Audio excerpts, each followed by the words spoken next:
नमस्कार, NockingNews.com में आपका स्वागत है। मैं हूं गिरिजेश वशिष्ठ। एक नई स्टडी आई है और ये स्टडी कह रही है भाइयों डर जाओ, बीमारी बहुत खतरनाक है। पहली चीज़। दूसरी चीज़ कह रही है ओमिक्रॉन बहुत खतरनाक है और तीसरी चीज़ ये कह रही है कि वैक्सीन भी इसके ऊपर फेल है। ये स्टडी आई है इंपीरियल कॉलेज लंदन से और इस स्टडी के 3 पहलू हैं। मैं तीनों पहलू आपको बताऊंगा, उसके बाद में अपनी राय बताऊंगा। सबसे पहले मैं आपको बताता हूं कि स्टडी कह रही है। स्टडी के अनुसार जो नया वेरिएंट है ओमिक्रॉन वो उतना ही खतरनाक है जितना डेल्टा था, इसलिए आप इस गलतफहमी में ना रहें। इस स्टडी का कहना मेरा नहीं है, इस गलतफहमी में ना रहें कि ओमिक्रॉन कम खतरनाक है। ये साउथ अफ्रीका जिसने खोजा था वहाँ से जो स्टडी आई थी उससे ये अलग स्टडी है।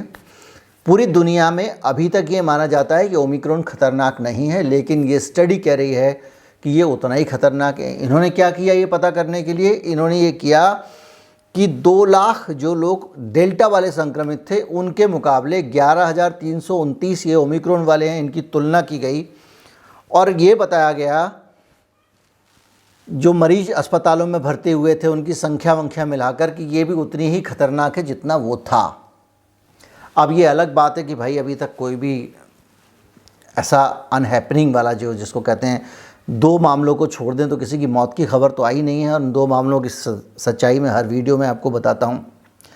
और दूसरा हिस्सा इस स्टडी का है वो ये है कि इस स्टडी में ये पाया गया है, हालांकि मैंने कल के वीडियो में आपको फ्रांस का और पुर्तगाल का उदाहरण दिया था कि जिन लोगों ने दोनों टीके भी लगा लिए हैं उनके ऊपर भी ओमिक्रॉन बढ़िया से इन्फेक्ट हो रहा है और उनका कहना है कि 2 डोज के बाद ये सिर्फ 0 से 20% ही ओमिक्रॉन को रोक पा रही है और बूस्टर अगर लगा लेंगे तो 55% तक रोक लेगी, ऐसा इस स्टडी का कहना है। ये स्टडी का कहना है, मेरा कहना नहीं है। स्टडी बताना मेरी जिम्मेदारी है, मैं स्टडी में मिलावट करके नहीं बता सकता हूँ। और उनका कहना है कि डेल्टा की तुलना में ओमिक्रॉन में री इन्फेक्शन होने का खतरा 5.4 गुना ज़्यादा है। यानी ओमिक्रॉन अगर किसी को डेल्टा हुआ था तो डेल्टा से अगर कोई आदमी री इन्फेक्ट हो सकता था तो ये 5.4 गुना ज़्यादा है। इसके अलावा ये स्टडी एक और चीज़ कह रही है और ये कह रहा है कि स्पर्म काउंट जो होते हैं पुरुषों के, शुक्राणुओं की संख्या और शुक्राणुओं की क्वालिटी, दोनों पे कोरोना वायरस का बुरा असर पड़ रहा है। और उनका कहना है कि कोरोना वायरस होने के बाद कुछ महीनों तक आदमी के जो स्पर्म हैं उनकी क्वालिटी पर बुरा असर पड़ता है। हालांकि जो लोगों का जो सीमन है वो संक्रामक नहीं है, मतलब उसके ज़रिए ये बीमारी नहीं फैलती है, लेकिन इस बीमारी के होने के बाद, कोविड-19 होने के बाद स्पर्म की गतिशीलता 60% और स्पर्म काउंट 37% घट गया है।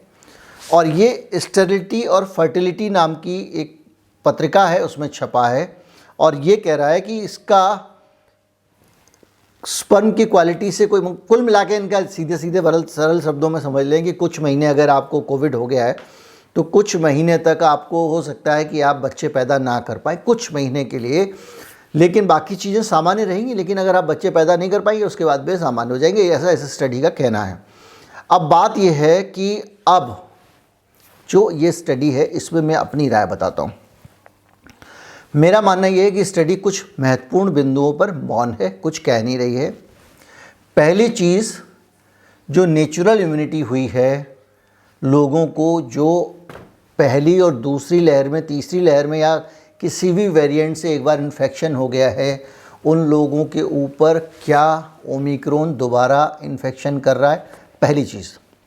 दूसरा, अगर वो इन्फेक्शन कर रहा है तो इन्फेक्शन करने के बाद में क्या वो कोई घातक प्रभाव डाल रहा है, क्या आपके शरीर के ऊपर उसका कोई बुरा प्रभाव पड़ रहा है, क्या आप सीरियस हॉस्पिटलाइजेशन हो रहा है आपका या आपकी डेथ हो रही है, अगर ऐसा हो रहा है या नहीं हो रहा है, इस पर ये स्टडी मौन है।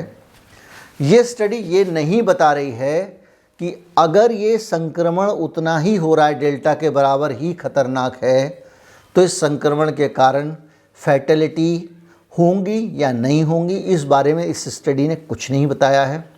डेल्टा से आप तुलना कर रहे हो, लेकिन डेल्टा के ज़रिए जितने लोग मारे गए हैं उसके मुकाबले आप मरने वालों की संख्या भी तो तुलना कीजिए, तब आपको सही तस्वीर पता लगेगी, ऐसा मेरा मानना है। और ये जो बीच में जो शुक्राणु वाली स्टडी डाली गई है, ये स्टडी मुझे लगता है इस स्टडी की कोई बहुत ज़्यादा ज़रूरत थी ही नहीं।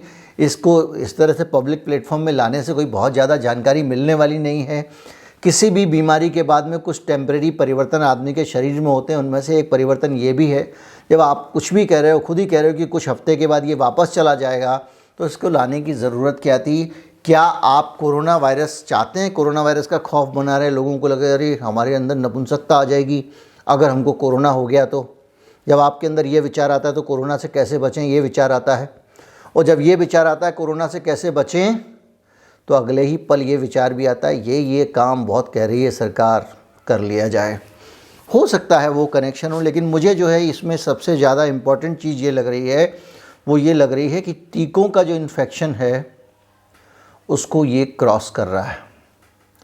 क्योंकि हमने देखा फ्रांस का उदाहरण भी यही बता रहा है, और आपका उदाहरण पुर्तगाल का भी ये बता रहा है। बूस्टर डोज को ये लोग कह रहे हैं, लेकिन ऐसा बूस्टर डोज की स्टडी बनाई नहीं जा सकती जब तक आप किसी आदमी को कुछ लंबे समय तक एक बीमारी ठहर जाए, कुछ आपको रियल लाइफ केसेस मिल जाए, जैसे कि आपको नेचुरल इम्यूनिटी के रियल लाइफ केसेस मिले इजराइल में। आपको पता चला कि 13 गुना अधिक प्रोटेक्ट करता है टीके से आपको नेचुरल इम्यूनिटी। अगर ऐसे रियल लाइफ केसेस मिल जाए या कुछ मिल जाए, क्योंकि अभी वायरस ही इतना कम पुराना है कि अब थर्ड डोज की बात कैसे कर सकते हो, ये अपने आप में समझ में आने वाली बात नहीं है। जो भी है लोग लगे हुए हैं, और जो लोग जहाँ पे भी जो करेंगे वो जानकारियाँ देना मेरी जिम्मेदारी है। और मैं अब अपनी जानकारियों कोशिश करता हूँ कि अपनी राय जो है वो जानकारियों से अलग रखूँ, ताकि आप तीनों चीज़ों को अच्छी तरह से देख सकें, समझ सकें। मेरी राय ये है, बहुत दिनों से कोरोना पे बात काम करते करते एक पत्रकार के तौर पर, कि ये स्टडी जो है ये आपको एक दिशा दे रही है कि जो टीका है वो आपके नए वेरिएंट को रोकने में उस तरह से कामयाब नहीं है जितना कि पुराने वेरिएंट्स को रोकने में था। और पुराने वेरिएंट्स की स्टडी कहती है कि उनको रोकने में भी उतना कामयाब नहीं था जितना कि हमने अपेक्षा की थी, जितना कि समझा जा रहा था। लेकिन जो भी है, सारी की सारी वेरिएंट, जो भी वेरिएंट आ जाएंगे, उनका इलाज एक ही तरीके से होना है, उनका उपाय एक ही है, उनका प्रिवेंशन जो है वो टीके से होने की बात है, और उससे ज़्यादा जो है वो नेचुरल इम्यूनिटी आ रही है। लेकिन आप ये तो करेंगे नहीं कि जाके कोरोना अपने आप को लगा लें नेचुरल इम्यूनिटी आने के लिए। लेकिन आपको अगर हो गया है तो आप निश्चिंत रहने की कोशिश कर सकते हैं, रह सकते हैं। उम्मीद करता हूँ वीडियो आपको अच्छा लगा होगा। अगर अच्छा लगा हो तो ज़्यादा से ज़्यादा लोगों तक पहुँचाएँ, वीडियो को शेयर करें। नमस्कार।